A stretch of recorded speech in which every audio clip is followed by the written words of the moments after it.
Hey Hustlers! Today, pag-uusapan natin ang cost-benefit analysis. Kung bakit at paano ito nagagamit sa business at sa trabaho. So, cost-benefit analysis. Parang big word, no?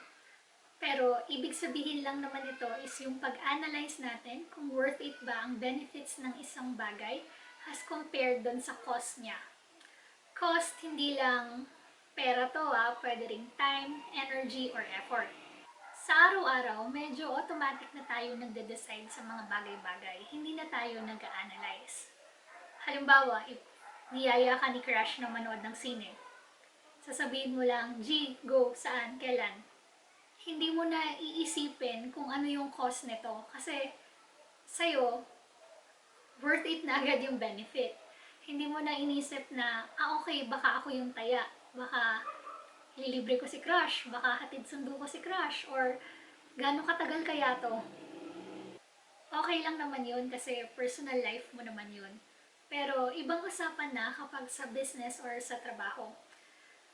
Sa business kasi or sa trabaho, mahalaga na lahat ng projects, changes, or mga gagawin natin ay dumadaan sa cost-benefit analysis. Hindi naman kailangan in-depth pero kailangan mo pa rin i-consider yon sa mga gagawin mo. Halimbawa, ako, sabi ko sa staff ko, gusto kong mag-recruit ng 100 miyembro sa isang araw. Kasi ang average namin, let's say, is 20 per day lang. So, yung team ko nag-suggest na, ma'am, bakit hindi tayo mag-event? Mag-organize tayo ng open house sa Saturday. And yung nag-a-apply sa atin from Monday to Friday, invite natin sa Saturday ng processing para sure na maka-100 tayo in one day. Tapos mag-rent tayo ng magandang venue para maingganyo silang pumunta. Ano sa tingin nyo? Well, kung ako yung tatanungin, una, hindi siya makakadagdag sa numbers ko. Kasi 20 a day, kung Monday to Saturday yon, sana 120 na yon. Pero dahil gusto naming ma-sure yung 100 sa Saturday, yung Monday to Friday na applicants, hindi mo ipoprocess. I-invite mo sila para sa Saturday open house.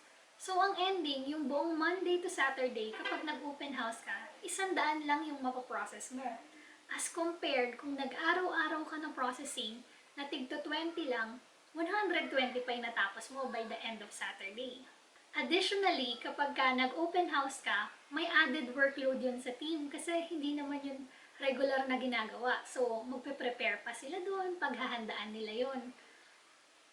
And dahil ibang venue yon, baka may added cost. Bukod sa cost ng rental, may cost ka sa pag-transfer ng gamit mo mula sa original office mo papunta dun sa venue.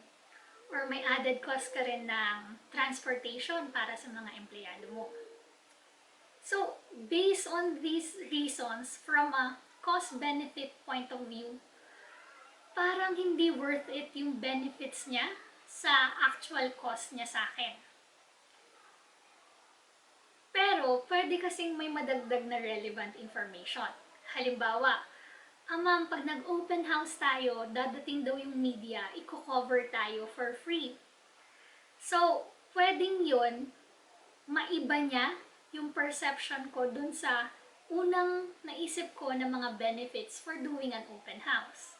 Kasi may free exposure ka na pwedeng makadagdag sa average numbers na pinaprocess mo on a daily basis.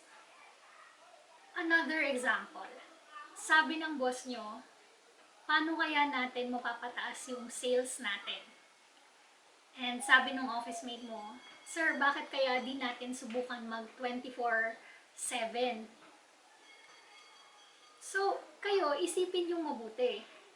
Marami ba talaga kayong customer sa madaling araw kapag close na kayo? Yung tinitinda nyo ba ay sa hanapin ng tao sa madaling araw? Hindi ba sila makakapag-antay hanggang kinabukasan para bumili sa inyo? mas malaki ba yung kikitain nyo sa pag 24/7 kaysa sa mga magiging additional operational cost nyo?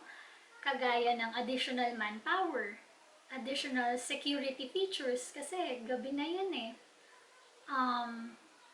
Syempre may night differential dapat yung mga tao nyo.